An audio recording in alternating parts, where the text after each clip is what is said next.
Yo, what's up guys? How are you doing today, man? I'll be having my official 2024-2025 NBA play-in prediction. I'm recording this on we are on April 14th.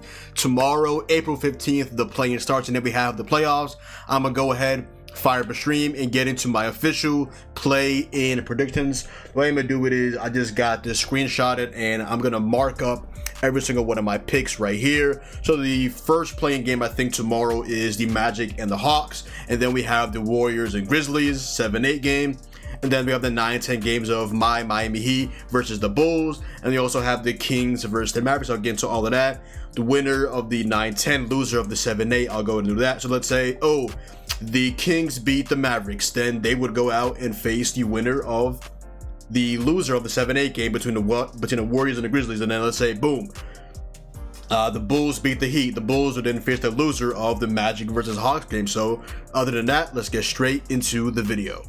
All right, so let's get into it. What I'm gonna do, like I said, I'm just gonna mark it up as it goes, and we'll get into it. So I'm gonna go in order of the games. Let me pull up quickly the NBA schedule. I know for sure tomorrow the first game is Hawks versus Magic. Then it's Memphis versus Golden State. Then it's Miami versus Chicago on Wednesday. Then it's Dallas versus Sacramento. So we're going to go in order of all of that. So first game, Atlanta versus Orlando. We have obviously a top four.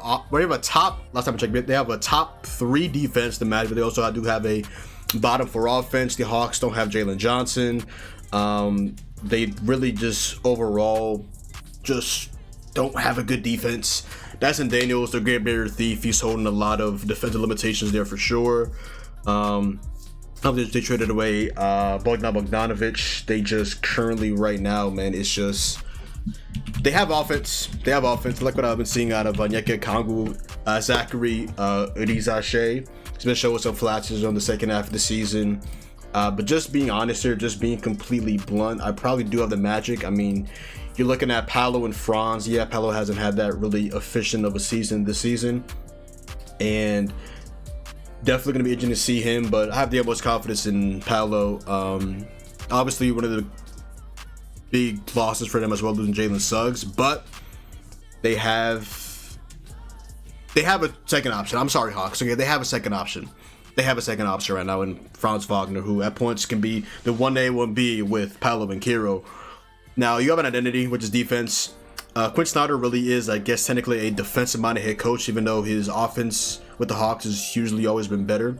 Not always, actually, it has been better than his defense, but that's neither here or there. I mean, like I said, Magic do struggle offensively, but you're going against a defense that the Hawks' defense it's not piss poor, but it's also just not really all that.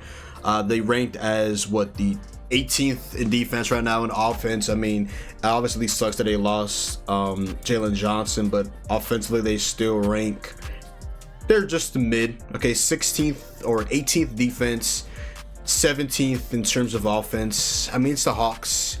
They have Trae Young, who on any given night can really good. My prediction is they're going to put KCP on Trae Young. Obviously, if fully healthy, would have been Jalen Suggs. Center wise, I mean, you got Onyeka Okongwu. No Magic fans definitely do not love Wendell Carter Jr., to say the very least. It's just, at the end of the day, man, just give me the team with the first and second option. Give me the team with the identity. The Hawks' identity was their offense, and they're like mid at offense, and they're slightly below mid in defense. So it's like, at the end of the day, if Paolo and Franz, I know Franz has had some good games against them. Paolo's had some good games against them. Watch out for those two for sure. I want to see who Dyson Daniels will be guarding. Obviously, he has to have points guard P. There'll be points in tomorrow's game where he's playing against both Franz Wagner and Paolo Banchero. Like, he just has to. I mean, Reza Shea's gonna have to guard one of them. Trae Young, we'll see who he's gonna end up guarding, but it's just tough, man. That's why Dyson Daniels is up there for DPOY. I mean, he's literally putting his defense right now on his absolute back. Okongwu's had his flashes, but at the end of the day, give me the Magic over the Atlanta Hawks. They're my pick to go ahead and beat the Hawks and move on to the first round. And Funny enough, the team that are going to be playing against, the Celtics, they usually play the Celtics pretty well. So definitely going to be interesting, to say the least, for sure. They have the size. They don't really have as much size without, what's his name? Without Mo Wagner off that bench kind of being that enforcer. But Jonathan Isaac as well, they do have him. Jonathan Isaac is indeed good to go. Okay, perfect. Whenever we're talking about Jonathan Isaac, you got to bring up the injuries, and he has been relatively healthy for Jonathan Isaac standards. Played in 71 games this season. Shout out to Jonathan Isaac on the court. Now, Jonathan Isaac off the court, we're not going to talk about that. This is an NBA channel right here, but let's get into it. All right, so the next game is going to be the Golden State Warriors versus the Memphis Grizzlies. I recently made a NBA playoff tier list, and I had the Warriors as my last team for championship contenders. And obviously we saw one of the games of the year yesterday, the Clippers versus the Warriors. It's a phenomenal game. I caught the entirety of the fourth quarter in OT. I caught bits and pieces of the first three quarters. That was elite hoops. Harden and Kawhi were in their bag. Zoo gave them like a 20-point double-double. Curry, I mean, yeah, he had 8 turnovers and 2 or 3 in the OT, but he played a phenomenal game. All right, legend Chris Dunn, he was trying his best, but it's Steph Curry at the end of the day. He was getting some insane shots off, running off screens, corner, wing, just absolutely insane. That was definitely a spiritual experience. They didn't play any Jonathan Kuminga, which I find very, very interesting. A lot of GP2. Jimmy Butler played 48 minutes. Couldn't post play like 10 minutes. They gave Kevon Looney 16 minutes. The bigs are always going to be the question for the Warriors. Now, they'll probably go small, so I don't know how much of a role Zach Edey will have in this series. Maybe they go small and go like JJJ at the 5, or they can go small and put Brandon Clark at the 5. It's all just going to be interesting. I forgot how do you pronounce the Grizzlies' assistant head coach? Like Thomas Isolo. He was like the offensive guy. He helped build this like new offense for the Memphis Grizzlies. So we're gonna see what he can do in a playoff setting. I'm not extremely high on this Grizzlies team, but it's a one-game playoffs like March Madness. Anything can happen in that one game. Let's say Zach Edey all of a sudden just has a 15-point double-double. Will I be surprised? Probably not, but he's going up against one of the better defenders in the league in Draymond Green, who's be probably playing a good amount of 5. I think they'll go small and try to like force the Grizzlies to go small as well, which will kind of hinder them rebounding-wise, especially since their power forward, Jaren Jackson Jr., does not know how to rebound the basketball for his 6'10 frame. And they also just lost their point of attack defender in Jalen Wells. Praise Jalen Wells. They're now starting Santi Aldama, which is a defensive drop-off, but you obviously get more offensively and especially three-point shooting. So they're in a predicament for sure. The Warriors have their 3 options right now in Stephen Curry, Jimmy Butler, and Brandon Podziemski. X factors, they also have the bench could be a guy like a Quentin Post, like a GP2. I think we'll see a good amount of GP2 this series on John Morant. John Morant usually does save a good amount of his greatest performances for the Warriors for some odd reason. I feel like, off the top of my head at least, correct me if I'm wrong, but I don't know, man. It's going to be tough. It's going to come down to rebounding for sure. I think this game, the Grizzlies' overall defense has not been what you would really expect of the Warriors. They do hang their hats offensively. They do have a good offense as well. It's going to come down, obviously, with the Warriors as always, 3-point shooting. And if Brandon Podziemski can step up and be that consistent third option for the Golden State Warriors, again, this is a one-game sample. Let's just say he has a Magna Ball game and then they just move on to face the Rockets. Would I be surprised? Absolutely not. So the Grizzlies, man, I came to the year really high on them. They have an extremely deep team still, an extremely deep team still do. Just, it's tough, man, because I do like this Grizzlies team. But I'm going to go with the Warriors. I'm going to go with Steph Curry. I'm going to go with Jimmy Butler. I'm going to believe in Pods after that Disney spell thing he dealt with. I think he's officially back. Another guy I forgot to mention, Buddy Hield as well. Let's see what he does in the playoffs. Obviously, we saw he had that brick at the end of the game against the Clippers. I mean, that's a bad look. I'm honest, that's a bad look. But it's Buddy Hield. He'll win you some games and lose some games. He'll shoot you into some games, but he'll also shoot you out of some games as well. That is the Buddy Hield experience. So I'm gonna go with the Warriors, beating the Memphis Grizzlies in this game, and moving on to face the Rockets in a good matchup. I would say two defensive-minded teams, but the Warriors obviously have the superior offense for sure. So that's gonna be another good matchup. But give me the Warriors over the Grizzlies, even with the lack of size. It's just, I'm gonna predict a lot of GP2 on John Morant, trying to slow him down. And who's gonna guard JJJ? Definitely some Draymond Green, and I would definitely say as well, definitely some Jimmy Butler. Does Kuminga get any minutes this time around? Who knows? But give me the Warriors moving on against the Memphis Grizzlies in the 7-8 play-in game. Sadly, we losing Josh up in 45 and throwing a real grenade in the area. Bro, literally just saying, y'all just gotta stick GP2 on Ja and try to hope you can contain him. Ja hasn't really been shooting that good from 3, so you might have to live with a couple threes. You might just force people to, I don't know, I was about to say maybe you double team Ja and maybe make like Santi Aldama beat you from 3, which is like interesting because that's like one of his like only things to do really. He's a solid rebounder and he's a good 3-point shooter, but they can just put Luke Kennard in, so it's kind of like I don't know though. But I have the Warriors winning that game. I mean, like I mentioned, they might go, I think they'll go small, Draymond out to 5 again. They played Looney like 16 minutes last game. I just don't know if we'll see a big game from Zach Edey. They may go like Brandon Clark at the 5. I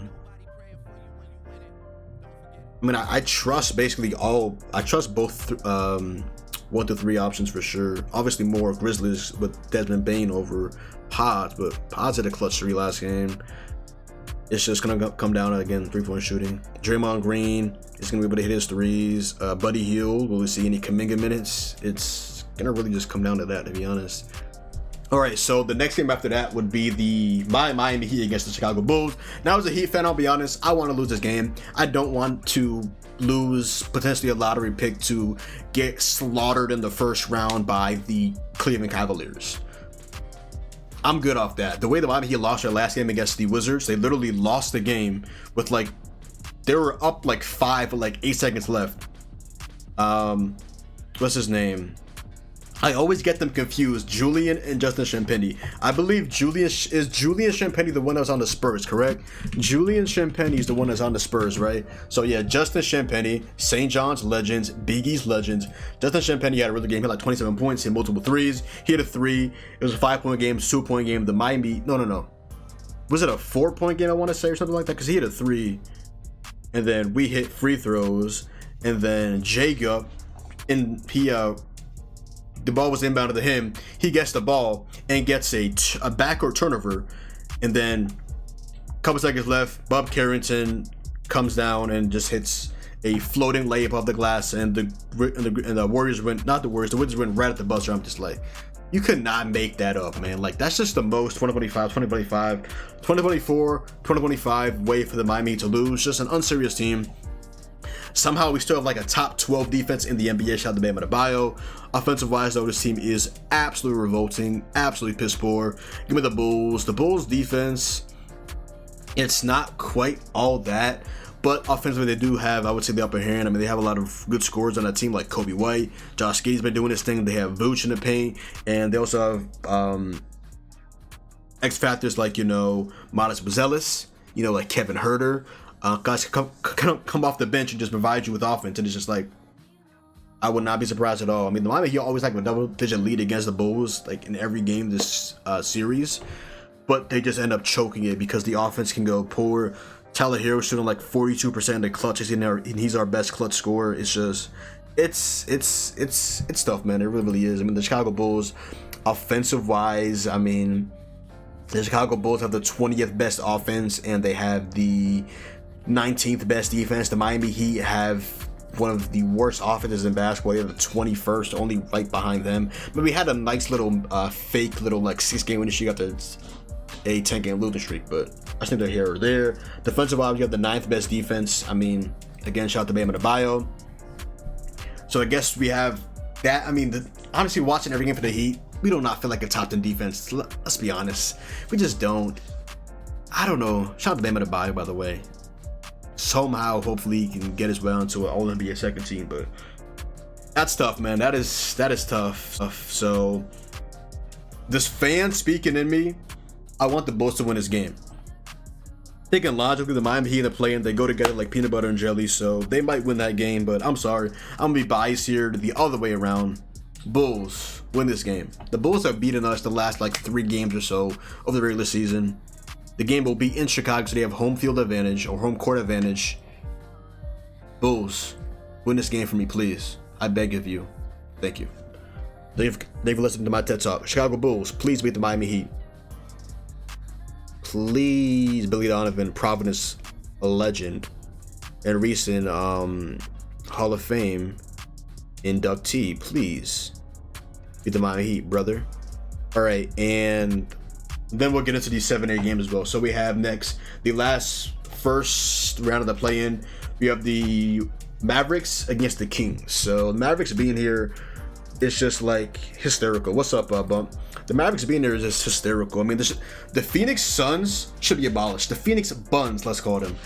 You have Kevin Durant, Devin Booker, 2 superstar level players, I would say, and you still can't get into the play-in. The Mavericks lost their franchise. Everything they had, they poured into one guy, Luka Doncic, and you still can't get in over them.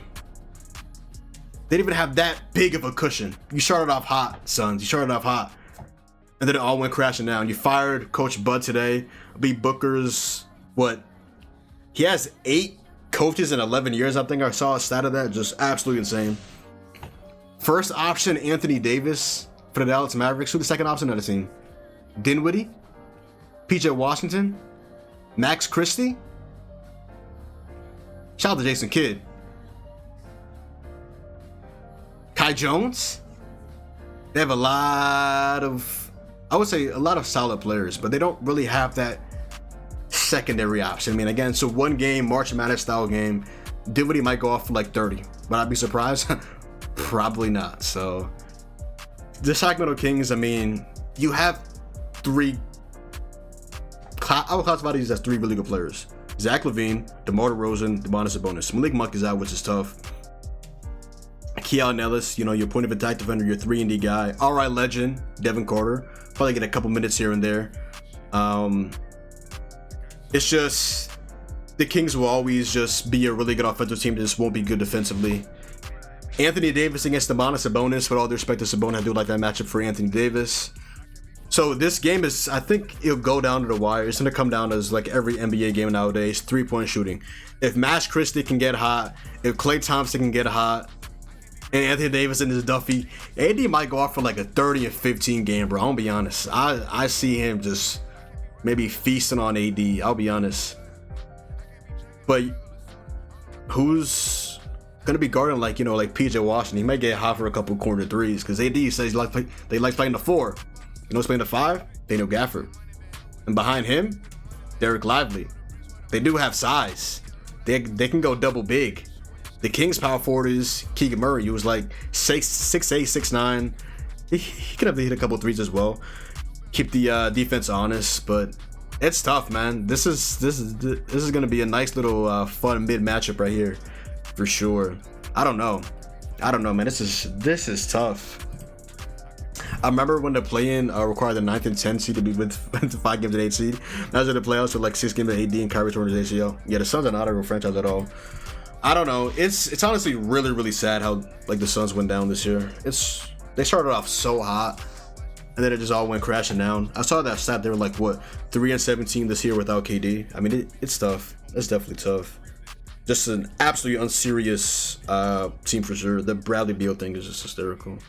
I can't believe I really wanted Bradley Beal on the Heat. Even at that point, after he came off a really good year, they were literally basically giving him away for free, and the Suns, gullible Suns, were like, yeah, we'll just take him. They could have just got some depth, but no, they went out and got Bradley Beal. In doing that, they also traded away Toumani Camara, who they could use right now. Their defense is awful, but they barely play Ryan Dunn in the second half of the season. He's one of their better defenders. But it's like, it comes to a point, man, that it's just the laughingstock of the league, the Phoenix Suns. It's tough. It really, really is, man. It really, really is. So Kings versus Mavericks. After all this yapping, I want to do some quick little stat checking out. So the Sacramento Kings, from the defense, The Sacramento Kings have the 1, 2, 3, 4, 5, 6, 7, 8, 9th worst defense in the NBA currently. While the Dallas Mavericks, I mean, they have Anthony Davis, they have multiple bigs. It's just going to come to a point that I can see Keegan Murray maybe getting a loss in the defense. And I don't know if for a full like 36 minutes, the Mavericks bigs trying to like go through screens alongside Keegan Murray. I'm kind of like, I might be seeing a good little Keegan Murray game, to be honest. And you also have DeMar DeRozan, you have Zach LaVine, just have multiple really good scorers. Where it comes to a point like the Mavericks, like who are you gonna put in these guys? Like Najee Marshall will guard one of these guys. So will PJ Washington, but he's really gonna guard like more so 3s and 4s. No Malik Monk, that does suck, but you have enough scoring on the team that you should beat this Mavericks team. So yes, give me the Kings. Again, it's all basic picks right now, but I'm trying to explain my reasoning right now. Give me the Kings over the Mavericks, and they will move on in the 9-10 to face the loser of the 7-8 between the Warriors and the Grizzlies. I have the Grizzlies losing that game against the Warriors, so give me the Grizzlies versus the Kings. And Grizzlies versus the Kings, again, you have the Kings offense with multiple like 20-point per game scorers, or you have the Grizzlies, who I still think top out as a top 15 defense in the league currently, if I'm not mistaken. The Grizzlies are already 11th defense, so they've gotten better, I think, a little bit with Thomas Isolo. Kings by the copy, JJ playing out of guard AD. Nah, AD actually went out terrible that game. I think he got like a triple-double the last game of the season, so AD's a very interesting player recently for sure. But yeah, back to that.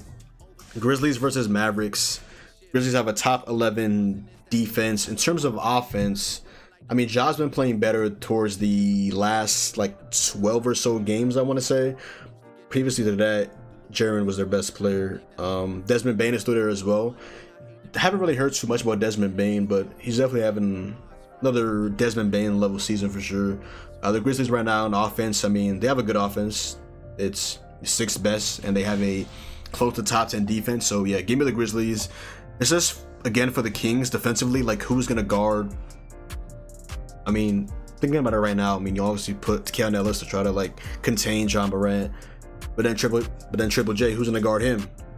Keegan Murray, who's like 6'8", against Triple J, who's like 6'10". Domantas Sabonis, I laughed. Trey Lyles, I laughed. Yeah, the Kings have struggled against power forwards all season. This should be another really good game for Jaren Jackson Jr. So give me Triple J in the Grizzlies over the Kings in the West. So it's going to be Warriors versus Rockets. And it's going to be Grizzlies versus the Thunder. So that's it for the West. Now on to the East. I got the Bulls moving on. Bulls, if you're listening, then please save us. Please beat us. We fucking stink. Please. Just end us of our misery already. Thank you. So the Bulls will face the loser of the 7-8 game, which will be, I think, the Hawks. Hawks versus Bulls.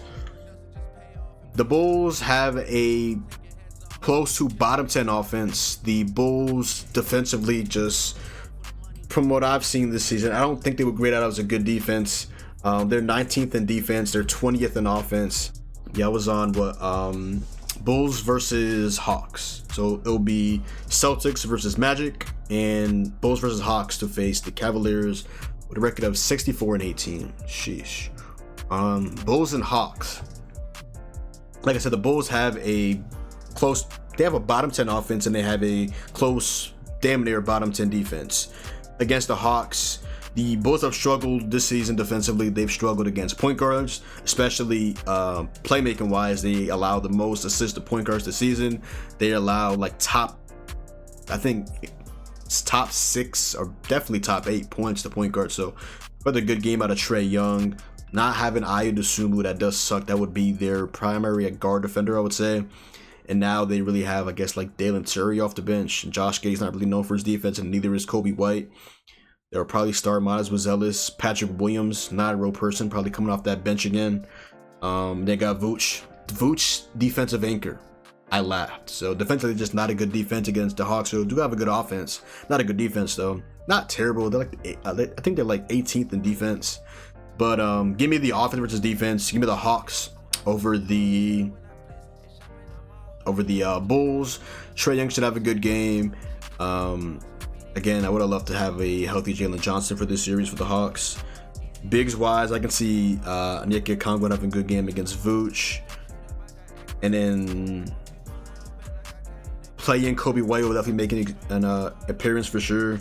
And then there's always the wild card of Josh Giddey. He can go out for like a 30-point triple-double. He can get benched in the clutch. That is the Josh Giddey experience. More so with the Thunder, not really with the Bulls. He's kind of been hooping.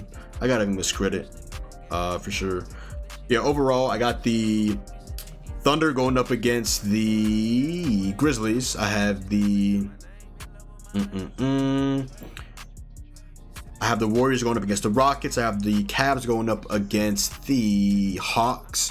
And I have the Celtics going up against the Orlando Magic. So that is my official 2024-2025 NBA play-in predictions.